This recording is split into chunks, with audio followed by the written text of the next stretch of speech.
Bismillahirrahmanirrahim. Assalamualaikum warahmatullahi wabarakatuh. Alhamdulillahi rabbil alamin. Wa bihi nasta'inu ala umri dunya waddin. Wa sallallahu ala nabiyyina wa sayyidina Muhammadin wa ala alihi wa sahbihi ajma'in. Amma ba'd. Kita panjatkan puja dan puji syukur kehadirat Allah Subhanahu wa taala. Pada kesempatan malam yang berbahagia kali ini, tanggal 29 Muharram 1445 Hijriah atau yang bertepatan dengan tanggal 15 Agustus 2023, kita kembali diberi kekuatan, kesehatan, hidayah serta taufik dari Allah Jalla wa'ala, sehingga kita bisa kembali menghadiri pengajian rutin adab dan akhlak di Masjid Jenderal Besar Sudirman di kota Purwokerto ini. Kita berharap semoga Allah Subhanahu wa taala berkenan untuk melimpahkan kepada kita semuanya ilmu yang bermanfaat, sehingga bisa kita amalkan sebagai bekal untuk menghadap kepada Allah Jalla wa'ala. Allahumma amin. Salawat dan salam semoga senantiasa tercurahkan kepada junjungan kita Nabi Agung Muhammad sallallahu alaihi wasallam, kepada keluarganya, sahabatnya, dan umatnya yang setia mengikuti tuntunannya hingga di akhir nanti. Para hadirin dan hadirat sekalian, dan juga segenap pendengar serta pemirsa rahimani wa rahimakumullah, kita masih bersama hadis nomor 44 yang disebutkan oleh Imam Ibnu Hajar Al-Asqalani rahimahullah dalam Kitabul Jami' dari karya beliau Bulughul Maram, yaitu hadis Ibnu Umar radhiyallahu anhuma. Beliau berkata, qala Rasulullah sallallahu alaihi wasallam, Rasulullah sallallahu alaihi wasallam bersabda, "Adz-dzulmu dzulumatun yaumal qiyamah." Perbuatan zalim adalah kegelapan yang berlipat-lipat bagi pelakunya di hari kiamat. Hadis riwayat Bukhari dan Muslim. Pada pertemuan yang lalu kita telah mengkaji dampak buruk dari kezaliman di mana? Di dunia. Sebagaimana yang sudah kita janjikan, malam hari ini insya Allah kita akan membahas dampak buruk kezaliman di akhirat. Karena saking buruknya perbuatan zalim itu, sehingga dampak buruk, efek negatif yang akan didapatkan oleh pelakunya bukan hanya di dunia saja, tapi juga sampai di akhirat. Di hadapan kami ada 4 poin untuk menggambarkan betapa mengerikannya dampak buruk dari kezaliman itu di akhirat. Dan poin yang pertama adalah apa yang disebutkan di dalam hadis barusan yang kita baca. Adz-dzulmu dzulumatun yaumal qiyamah. Kezaliman akan mengakibatkan kegelapan yang pekat, kegelapan yang berlipat-lipat bagi pelakunya di hari kiamat. Maka dampak yang pertama yang akan dirasakan oleh pelaku kezaliman di hari kiamat adalah dia akan menderita kegelapan. Dia akan menderita kegelapan. Dalilnya hadis tadi. Az-zulmu zulumatun yaumal qiyamah. Kezaliman akan mengakibatkan pelakunya terkepung dengan kegelapan yang sangat pekat. Zulumatun. Bagi yang paham bahasa Arab, ini adalah redaksi jamak. Berarti kegelapan-kegelapan. Bukan hanya apa? Satu kegelapan. Kalau sudah diungkapkan dengan redaksi jamak, berarti kegelapannya itu betul-betul pekat. Gelap sekali. Sehingga kata para ulama yang mensyarah hadis ini, orang-orang yang zalim sampai nggak tahu jalan yang harus dia titi di hari kiamat nanti. Harus ke kanan atau ke kiri, atau mundur ke belakang atau maju ke depan, nggak tahu. Saking gelapnya. Bahkan mungkin tangannya sendiri dia nggak bisa ngelihat. Rasulullah Sallallahu Alaihi Wasallam pernah ditanya oleh seorang Yahudi. Pertanyaannya, aina yakunun nasu yawma tubaddalul ardu ghairal ardi was samawat. Wahai Rasul, di hari kiamat nanti, ketika bumi diganti dengan bumi yang baru, manusia akan berada di mana? Ketika buminya diganti dengan bumi yang baru, umat manusia akan berada di mana? Faqala Rasulullah sallallahu alaihi wasallam. Maka Rasulullah SAW pun menjawab, hum fi dzulmati dunal jisr. Manusia akan dikumpulkan di sebuah tempat yang sangat gelap sebelum mereka masuk ke jembatan. Yaitu jembatan yang terbentang di atas apa? Neraka. Orang-orang yang beriman, mereka akan diberi kesempatan untuk melewati jembatan. Jembatan itu terbentang di atas neraka dan di ujung sebelah sananya itu adalah surga.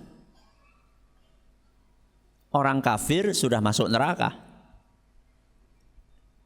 Yang tersisa saat itu adalah orang-orang yang beriman, baik yang soleh maupun yang tidak soleh. Orang beriman tapi tidak soleh, ada? Ada enggak? Ada. Beriman tapi enggak soleh. Sholat tapi keluar dari masjid nyolong sandal. Soleh enggak? Enggak. Tapi beriman, punya iman dan punya dosa. Semuanya dikasih kesempatan sama Allah untuk lewat jembatan. Nah, sebelum mereka melewati jembatan itu, dikumpulkan oleh Allah Azza wa Jalla di tempat yang sangat gelap.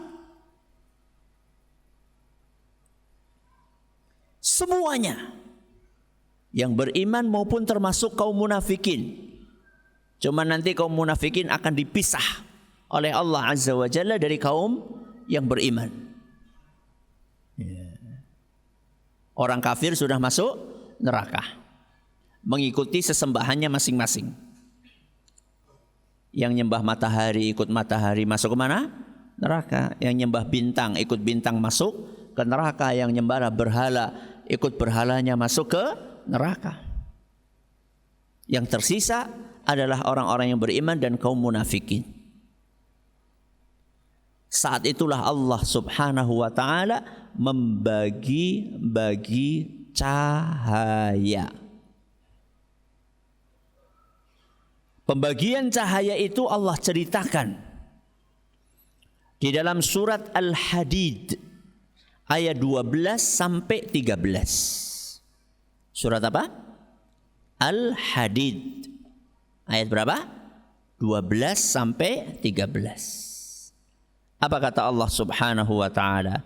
Yauma taral mu'minina wal mu'minat yas'a nuruhum baina aydihim wa bi aymanihim. Pada hari kiamat nanti engkau akan melihat orang-orang yang beriman, laki-laki maupun perempuan, diberi cahaya oleh Allah Subhanahu wa taala di depan dan di samping kanannya. Di mana? Di depan dan samping kanannya. Dan tentunya karena orang yang beriman itu kan level iman satu orang sama orang yang lain beda atau sama? Beda. Ya tadi kan antara orang yang soleh, orang beriman dan soleh banget dengan orang yang beriman masih banyak dosanya. Kan level imannya beda-beda, maka cahaya yang akan didapatkan juga beda-beda. Kata Ibnu Mas'ud radhiyallahu anhu, ada orang yang mendapatkan cahaya di hari kiamat sebesar gunung. Pinten buat niku? Lampu sebesar apa? Gunung. Itu bukan hanya bisa buat dia saja, buat siapa? Orang lain juga bisa. Dan kata beliau ada orang yang cahayanya sebesar pohon kurma. Sebesar apa? Pohon kurma. Pernah lihat pohon kurma? Pernah? Sebesar apa? Ya inilah kira-kira. Sebesar apa? Tiang kira-kira. Terang enggak? Terang enggak? Ya terang lah. Lampu segini gedenya masa enggak terang? Ya. Ada yang sebesar apa tadi? Gunung. Ada yang sebesar pohon kurma. Dan ada yang cahayanya sebesar manusia yang sedang berdiri. Sama pohon kurma besar mana? Pohon kurma lah. Orang berdiri. Terang enggak? Lumayan. Dan ada yang cahayanya sebesar jempol jarinya.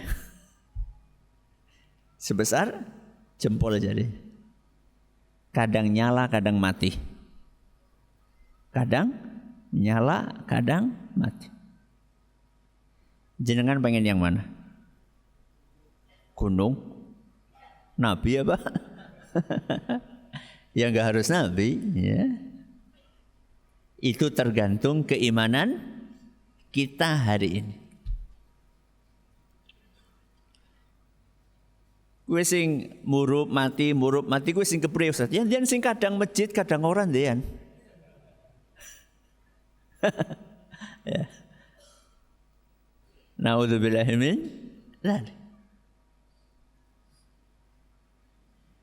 Begitu dibagi cahaya itu kepada orang-orang yang beriman, di mana ditaruh cahayanya? Di depan dan samping kanan. Maka saat itu disampaikan kepada mereka, busyrakumul yauma jannat. Hari ini kalian mendapatkan kabar gembira. Kabar gembira itu adalah kalian akan dimasukkan oleh Allah kemana? Surga. Jadi cahaya itulah nanti yang akan membimbing dia kemana jalannya.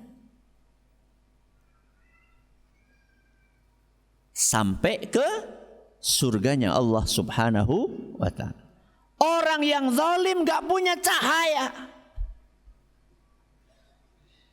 gimana akan sampai ke surga? Gak ada yang mengarahkan dia ke surga. Ini dampak buruk yang pertama. Apa? Akan menderita kegelapan. Di mana? Di hari kiamat. Jadi ini semuanya adalah kejadian di hari kiamat. Yang kedua, dampak keburukan yang akan dirasakan oleh orang yang zalim di hari kiamat. Yang kedua, tidak ada yang mau bantu dia. Tidak ada yang mau bantu dia di hari kiamat.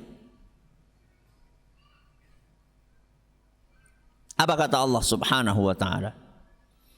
Dalam surat Al-Hajj ayat 71. Dalam surat Al-Hajj ayat pinten? 71. Wa ma lidh-dhalimina min nasir. Orang-orang yang zalim tidak ada yang mau menolong dia di hari kiamat. Padahal saat itu kita sangat membutuhkan bantuan. Siapa orang-orang tersebut? Tadi ayat yang saya baca, akhir ayat. Awal ayatnya adalah wa ya'buduna min dunillahi ma lam yunazzil bihi sultana wa ma laysa lahum bihi ilm. Orang-orang tersebut adalah orang-orang yang menyembah selain Allah. Orang-orang musyrik, orang-orang kafir yang menyembah selain Allah tanpa ilmu. Mereka itulah orang-orang zalim yang tidak akan mendapatkan penolong sedikit pun, satu pun. Gak ada yang mau nolong mereka. Insya Allah nanti di pertemuan terakhir kita akan membahas macam-macam kezaliman. Dan salah satu kezaliman yang paling besar adalah kesyirikan. Makanya apa nasihatnya Luqman kepada anaknya? Ya bunayya la tusyrik billah. Wahai anakku, jangan engkau berbuat syirik kepada Allah. Kenapa? Inna syirka la zulmun azim. Karena syirik itu adalah kezaliman yang paling besar. Kenapa bisa kesyirikan kezaliman yang paling besar? Kita akan bahas insya Allah di pertemuan berikutnya ketika kita membahas tentang macam-macam kezaliman. Jadi orang-orang zalim dari kalangan kaum musyrikin, mereka tidak akan ada yang mau membantu mereka. Sekalipun mereka merintih, sekalipun mereka menghibah, sekalipun mereka memohon, sekalipun mereka menangis,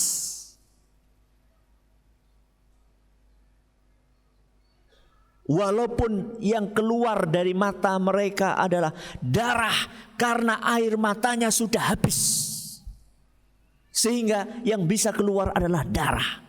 Dan saking banyaknya darah itu sampai bisa bikin sungai. Allah ceritakan bagaimana mereka minta-minta agar bisa dibantu. Allah ceritakan itu dalam firman-Nya, wahum yastarikhuna fiha. Dan para penghuni neraka itu mereka berteriak-teriak di dalamnya. Rabbana akhrijna na'mal salihan ghaira alladhi kunna na'mal. Wahai Rabbi, keluarkan kami. Kembalikan kami ke dunia. Kami pengen memperbaiki perilaku kami. Kami tidak akan mengulang perilaku-perilaku buruk yang pernah kami kerjakan dulu ketika di dunia. Mereka sudah masuk ke mana? Neraka. Minta diapain? Dikembalikan ke dunia. Apa jawaban dari Allah Azza wa Jalla? Awalam nu'ammirkum ma yatadzakkaru fihi man tadzakkar. Bukankah kami sudah beri kalian umur,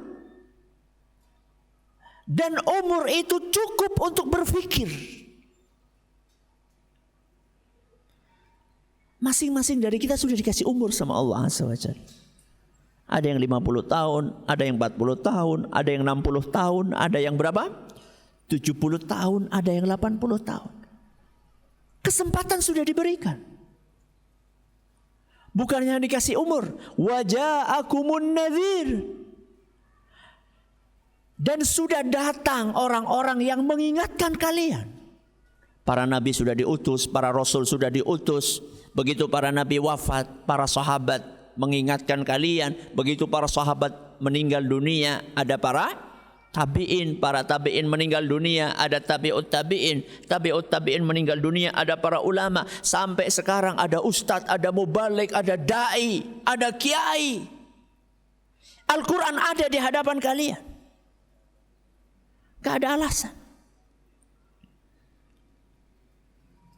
Maka kemudian ditutup firman tersebut dengan kalimat fadzuku, rasakan. Jadi orang-orang yang ada di neraka itu tersiksa secara fisik dan secara psikis. Secara fisik mereka dibakar, secara psikis dikatakan fadzuku, rasakan. Itu kan sakit luar apa? Luar dalam. Ya. Ada orang jatuh. Ya, ada orang jatuh. Yang sakit apanya? Yang sakit tubuhnya. Terus ada orang yang tepuk tangan, nyukurin. Berarti tambah sakit apanya? Sakit hatinya. Penduduk neraka disiksa fisik dan psikisnya, lahir dan batinnya. Fadzuku, rasakan. Kemudian Allah tutup dengan firman-Nya, "Fama lidzalimina min nasir." Ini yang kita perlu garis bawahi. Dan orang-orang yang zalim tidak ada yang menolongnya. Tidak ada yang menolong. Syafaat gimana Ustaz? Syafaat. Syafaat pun tidak akan mereka dapatkan. Ayat yang kedua tadi dalam surat Fatir ayat 37. Ceritanya orang yang tadi minta diapain? Dikeluarin dari mana? Neraka dikembalikan ke dunia. Itu surat Fatir ayat 37. Bagaimana dengan syafaat? Mereka enggak dapat juga.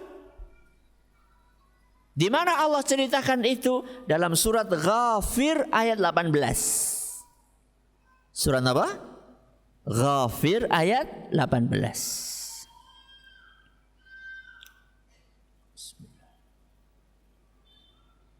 Apa kata Allah Subhanahu wa taala? Ma lidh-dhalimina min hamimin wala syafi'in yuta'. Orang-orang yang zalim itu orang terdekatnya sendiri nggak bisa bantu dia. Bayangkan, orang terdekatnya, bisa bapaknya, bisa ibunya, bisa anaknya, bisa istrinya, bisa suaminya, bisa teman karibnya, nggak bisa bantu.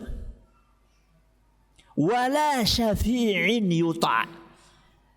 Dan orang yang biasanya bisa memberikan syafaat pun tidak akan bisa memberikan kepada orang-orang zalim tadi. Pupus sudah harapannya. Dia mengharapkan dapat syafaat dari para nabi, dari para wali, dari para malaikat. Mereka tidak diizinkan oleh Allah Azza wa Jalla untuk memberikan syafaat kepada orang-orang zalim. Ini yang keberapa? Yang kedua, tidak ada yang membantu. Yang ketiga, mereka akan kehabisan pahala. Apa yang ketiga? Akan kehabisan pahala.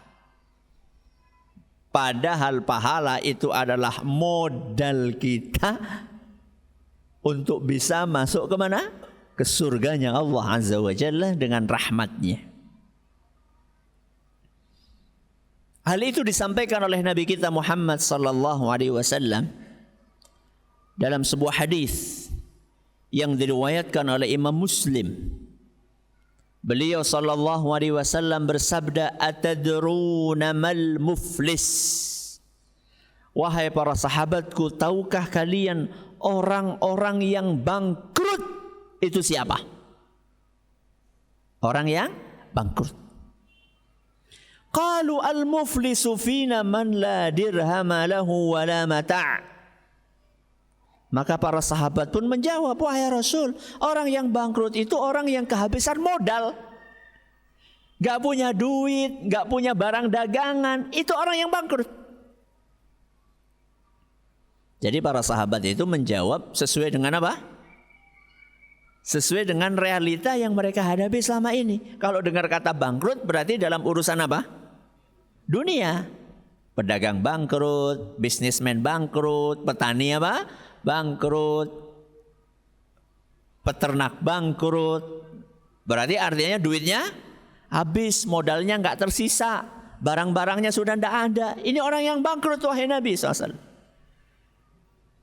Kemudian Nabi SAW menjelaskan, orang yang bangkrut sejati itu siapa? Bangkrut sejati itu maksudnya bangkrut apa? Bangkrut beneran gitu loh. Kalau bangkrut di dunia itu masih bisa bangkit lagi dengan izin Allah Azza wa Jalla. Kehabisan modal, cari apa? Modal yang lain. Tapi Nabi SAW akan menjelaskan kebangkrutan hakiki yang tidak bisa lagi saat itu untuk mencari modal. Apa kata beliau? Innal muflisa min ummati. Orang yang bangkrut beneran dari umatku adalah ya'ti yaumal qiyamati bi salatin wa siyamin wa zakah. Yaitu orang yang di hari kiamat nanti menghadap kepada Allah Subhanahu wa ta'ala, membawa pahala salat, membawa pahala puasa, membawa pahala zakat.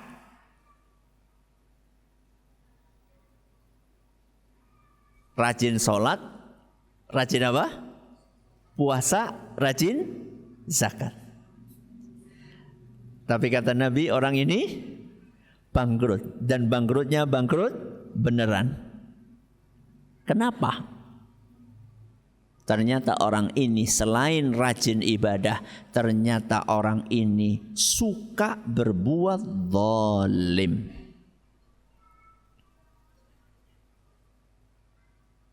Salat plus apa? Plus zalim. Puasa plus zalim. Zakat plus zalim. Apa bentuk kezalimannya? Wa ya'ti wa qad syatama hadza. Dia punya pahala-pahala tadi, tapi ketika di dunianya dia biasa mencaci maki orang lain. Enggak menjaga lisannya. Di dunia nyata atau di dunia maya? Dua-duanya. Ustadz, kan saya anonim Ustadz. Kan banyak orang komentar kalau di tayangan gitu ya, video di YouTube atau di mana, ngomentari tapi komentarinya nyelekit, nggak kelihatan apanya, namanya, pakai akun palsu, akun anonim, nggak ada namanya.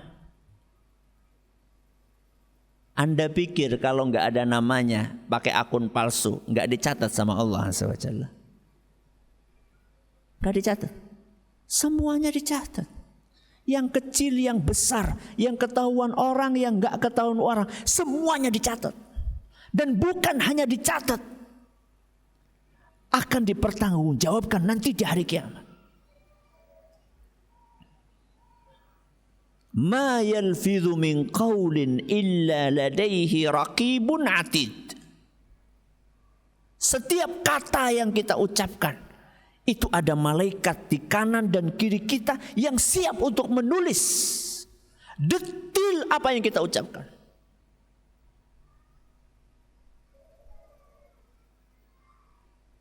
Maka hati-hati dengan lisan kita. Hati-hati dengan tangan kita. Wa ya'ti wa qad syatama hadza. Orang ini rajin sholat tapi sering menyakiti orang lain dengan kata-katanya. Nek ngomong apa? Nyelekit. Kalau mau ngomong itu nggak dipikir. Apakah kata-katanya ini menyakitkan lawan bicaranya atau tidak? Senyum, longe. Asal ngomong. Baik itu di dunia nyata maupun di dunia maya. Terus apa lagi? Wa qadhafa hadza. Wa qadhafa hadza. Di dunianya dia suka menuduh orang lain. Menuduh orang lain melakukan sesuatu padahal dia tidak melakukannya. Menuduh orang lain berbuat jahat padahal dia bukan pelakunya.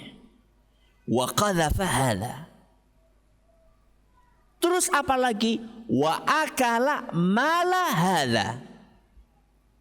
Dan memakan hartanya orang lain. Yang bukan jatahnya dimakan. Ada raskin kan ya? Raskin. Apa artinya raskin? Beras untuk orang miskin. Kenapa orang kaya ikut makan? Ben adil, ben rata.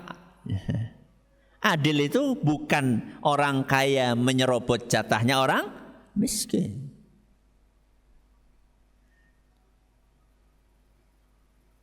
Lagi ada BLT dulu ya, nggak tahu sekarang masih ada nggak BLT? Masih. Sudah jelas-jelas diperuntukkan bagi orang tidak mampu. Sing jukut gelang emasnya, masya Allah. Ali-ali nih, masya Allah. Motornya anyar. Gak malu ngambil BLT.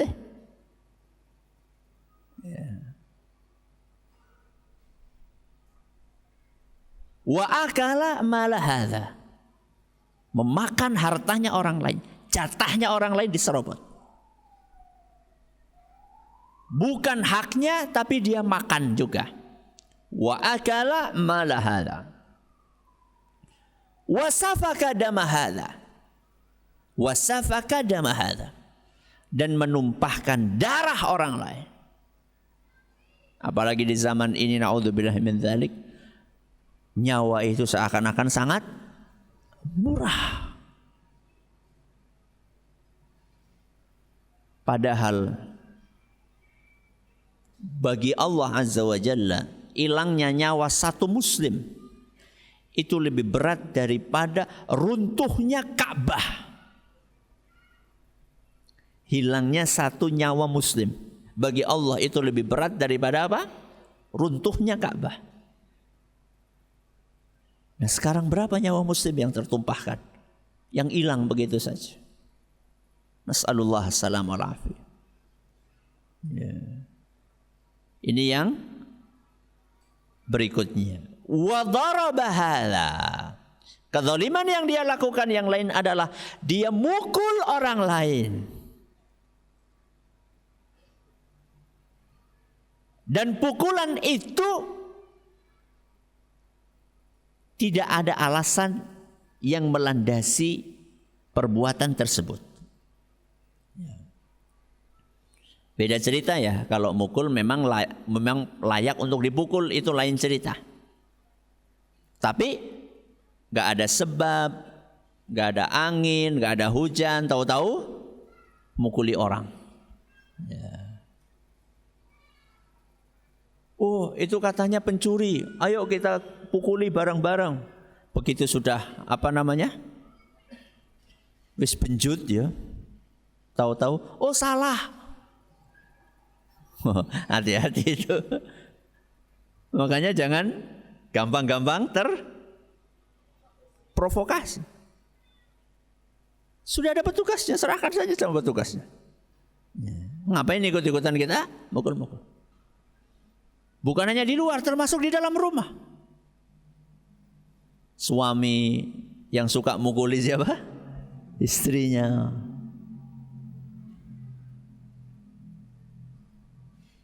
Titik-titik plak, ya, gampang banget. Ayah yang suka mukuli siapa? Anaknya. Ya. Jangan pernah berpikir bahwa itu luput dari catatan rakib dan atid. Semuanya ditulis dan akan dipertanggungjawabkan. Berarti intinya orang itu banyak pahala amal solehnya, tapi juga banyak kezalimannya. Maka apa yang terjadi? Fayu'ta hadza min hasanatihi wa hadza min hasanatihi. Maka pahala yang sudah capek-capek dia kumpulkan itu oleh Allah Subhanahu wa ta'ala dicabut dan dilimpahkan kepada orang-orang yang pernah dia zalimi itu. Yang pernah dipukul, pahala sholatnya dicabut buat dia. Yang pernah difitnah, pahala puasanya dicabut, diberikan kepada orang tersebut. Yang pernah disakiti dengan omongannya, pahala zakat orang tersebut dicabut, diberikan kepada orang yang tadi disakiti.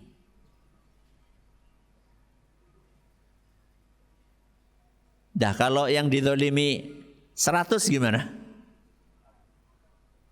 Habis pahala. Kalau yang dizalimi ada 200 orang, baru 100 orang yang dapat jatah pahalanya, berarti masih sisa berapa? Masih sisa 100. Dan mereka masih nunggu. Masih nunggu pembalasan jatah yang harus mereka dapatkan. Padahal orang ini sudah kehabisan pahala. Maka apa kata Nabi SAW? Fa in faniyat hasanatuhu. Seandainya pahala orang itu sudah habis, pahala sholatnya sudah habis, pahala puasanya sudah habis, pahala zakatnya sudah habis. Kenapa tadi? Karena dicabut dan dibagikan kepada orang-orang yang pernah dia zalimi ketika di dunia. Apa yang akan dilakukan saat itu? Ukhidha min khatayahum faturihat alaihi thumma turiha finnar. Dosa-dosa ratusan orang yang belum mendapatkan pahala akan dicabut oleh Allah Azza wa Jalla. Kemudian dibebankan kepada si zalim tadi, lalu dilemparkan ke dalam neraka jahanam. Itulah orang yang bangkrut hakiki. Kenapa Nabi SAW katakan bangkrut hakiki? Karena pahalanya habis dan dia tidak bisa nyari pahala baru saat itu. Karena hari kiamat gak ada kesempatan untuk beramal. Habis. Gak cukup sampai di situ. Masih harus menanggung beban dosa orang-orang yang dia zalimi ketika di dunia. Ini adalah dampak yang keberapa? Yang ketiga. Kita akan lanjutkan dampak yang keempat insyaallah setelah azan biidznillah. Alhamdulillahi wa kafa wassalatu wassalamu ala rasulil mustafa wa ala alihi wa sahbihi wa man iktafa amma ba'd. Sudah berapa tadi? 3. Yang keempat, akan menanggung beban berat di hari kiamat. Akan menanggung beban berat di hari kiamat. Hal itu disampaikan oleh Nabi kita Muhammad sallallahu alaihi wasallam dalam sebuah hadis yang diriwayatkan oleh Imam Bukhari dan Muslim. Kata Nabi sallallahu alaihi wasallam, "Man zalama qida shibrin minal ard." Barang siapa yang mengambil tanah orang lain secara zalim, sejengkal, sekilan ya, sejengkal. Tuwiqahu min sab'i aradhin. Di hari kiamat nanti dia akan dibebankan kepadanya untuk menggotong sejengkal tanah tersebut sampai 7 lapis bumi ke bawah. Kapan itu? Kata Imam Al-Khattabi, di padang mahsyar. Di padang mahsyar. Dalam suasana yang begitu panas, yang menyengat, suasana yang tidak menentu, di hadapan seluruh manusia, dari dulu sampai sekarang, dia disuruh gotong di atas tengkuknya sejengkal tanah itu 7 lapis ke bawah.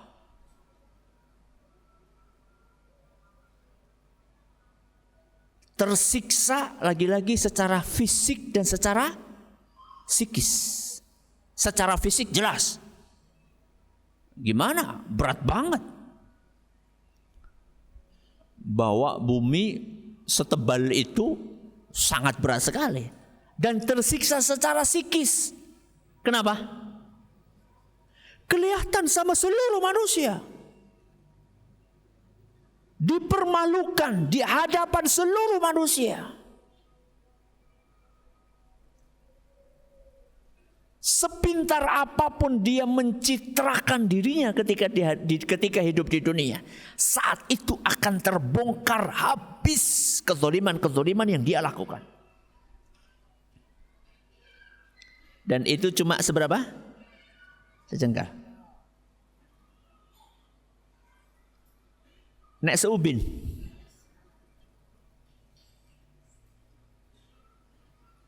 Nek sehektar.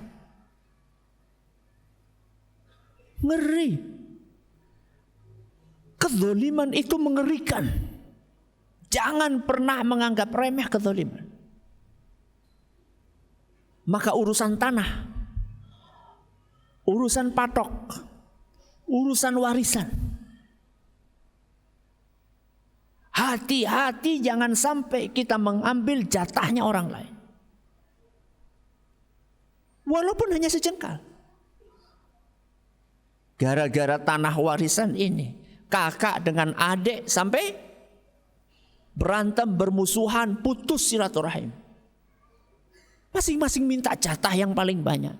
Padahal agama kita sudah mengatur jatah laki-laki berapa, jatah perempuan berapa. Ikuti aturan tersebut. Kalau itu bukan jatah kita terus kita ambil, tunggu nanti di hari kiamat. Seberapa lama kita menikmati jatah tanah tersebut ketika kita di dunia? Seberapa lama? 10 tahun, 20 tahun. Setelah itu, di hari kiamat nanti akan merasakan bagaimana akibat buruk dan beratnya kezaliman yang pernah dilakukan. Maka seharusnya ketika kita mendengar hadis tadi, kita harus super duper hati-hati urusan tanah. Ya. Pastikan patoknya ini benar, ada yang geser gak? Daripada kita menzolimi, ya, masih lebih ringan apa? Terzolimi. Kalau terzolimi, kita bisa dapat apa? Pahala di hari kiamat. Dosa kita bisa dikurangi. Kalau menzolimi, serem. Ya syukur-syukur ya enggak menzolimi dan enggak terzolimi. Tapi kalau seandainya kita terzolimi, maka hiburan kita adalah di hari kiamat nanti. Seorang sahabat Nabi SAW, salah satu dari 10 sahabat yang dijamin masuk surga, yang mungkin kurang terkenal, kurang familiar di telinga kita, Sa'id bin Zaid. Siapa? Sa'id bin Zaid radhiyallahu anhu. Kata Nabi SAW, Sa'idun fil jannah. Sa'id pasti masuk surga. Satu dari berapa? 10 orang.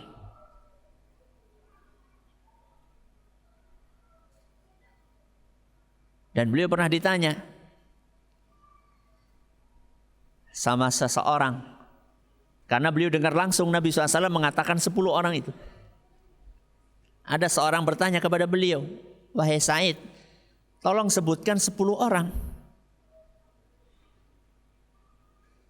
yang disebut oleh Nabi SAW beruntun masuk surga.